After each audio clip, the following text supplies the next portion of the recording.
Aim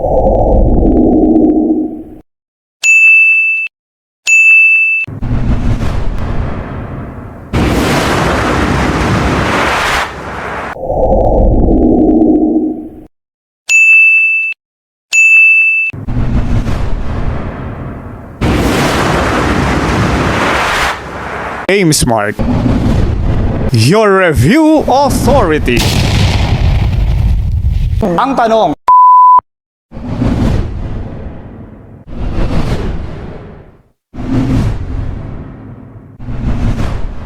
kung bago ka sa channel na ito, huwag kalimutang pindutin ang like, subscribe button, at notification bell para otomatiko kang maa-update sa mga latest videos na tiyak na makakatulong sa iyo. Para ipaliwanag ang kasagutan sa ating tanong, naririto na po ang ating abang lingkod, ang ating Justice Buddy, Attorney Jeffrey Bahita. isang mapagpalang araw sa ating lahat. The next relevant question is, what are the subjects for licensure examination? Aim Smart, your review authority.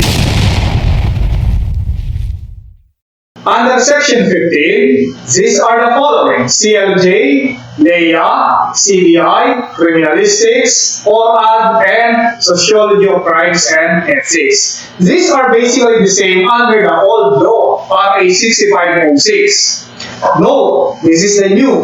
Under the new law, in the conduct of examination, the board, meaning to say the Professional Regulatory Board for Criminologists, may give practical and field examinations in each subject as it may deem fit. What does it mean? It means that under the new law, the PRB for criminologists, if it deems fit, may administer practical and field examination on top of the pen and paper test. Because our traditional examination is pen and paper test or approach. Here, the board may give practical and field examination. However, realistically speaking, this is somewhat difficult, if not impossible to happen. Why? Because criminology right now is second to licensure examination for teachers when it comes to the number of examinees. We have an average of 40 to 60,000 a year who are taking the licensure exam for criminologists. And giving a practical or field examination in each subject may be somewhat difficult, if not impossible. Aim Smart, your review authority. Another amendment is about Section 17, which is rating in the licensure examination. Under the old law, a person has to obtain at least 75% general weighted average and no grade lower than 50% in any of the subjects for a person to pass the licensure examination for criminology.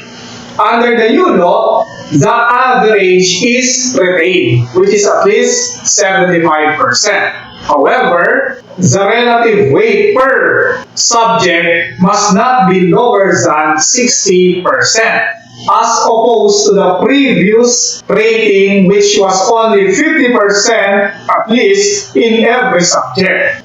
And another amendment is about the 80% score. What is this score? This 80% is important when it comes to those who will be placed in a conditional passing.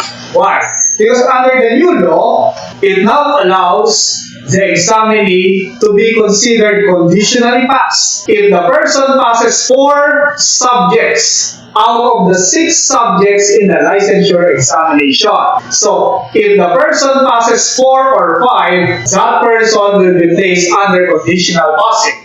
And that person is given a maximum of 2 years to pass the subject or subjects that he or she failed before. However, that person should obtain at least 80% in that particular subject or subjects that he flunked before. Again, under the new law, it allows the person to flunk 2 subjects out of the 6 subjects to be considered as conditionally passed. However, he or she has to take and pass the said 1 or 2 subjects that he previously flunked, provided he or she has to obtain at least 80% in this 1 or 2 subjects that he or she previously flunked. Nabitin ka ba sa ating talakayan?